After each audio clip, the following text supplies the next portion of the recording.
First off, before I get started, I'd like to point out that I don't hate America.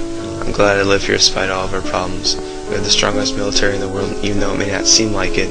Our economy is still pretty good compared to other countries, and our food sources are abundant, which brings up one of the many issues with our country. People tend to think that they should take more than they actually need,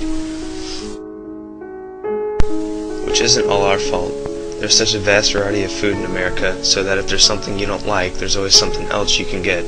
For example, if you don't like fruits, you can always get more junk food such as potato chips and candy bars. And it's gotten to the point where people are so used to having these junk foods that if they don't have them, they will cause a major rant in the store or restaurant they're at, causing the employees and other customers as well to feel uncomfortable.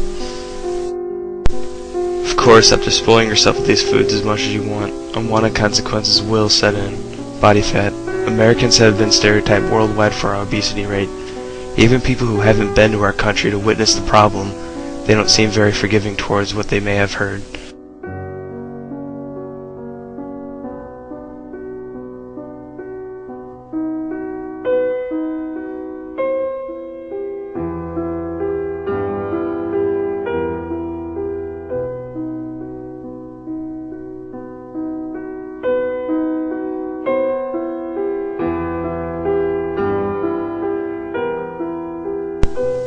Which makes some people, such as myself, wonder why they generalize all Americans as being overweight. When we know we do have a problem, it's not all of us, and we know it's not all of us that are overweight. Some of these fattening fast food companies, they just happen to be convenient.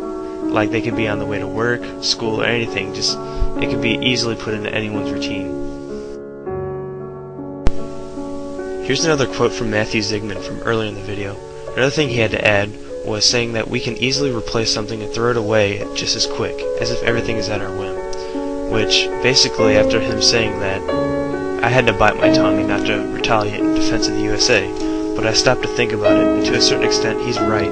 Whether it's tossing away large portions of an unfinished meal, or a long-owned possession, I've seen a large amount of people who don't have any sense of worth towards any of their possessions. Most of which, they don't care because they didn't buy it, their parents did. Which brings up another point. A lot of people in this country are really spoiled. For example, about every 5 years a new video game system comes out, and just about all the people purchasing the new video game immediately throw away and sell their old games. Whether as a gift, or they purchase it themselves, they never really seem to have any personal value towards their old stuff, showing how easily something can be replaced in American culture. As if most people don't care about the time and money they spent on it, as long as they have what's newest, and I'll admit I'm guilty of this as well.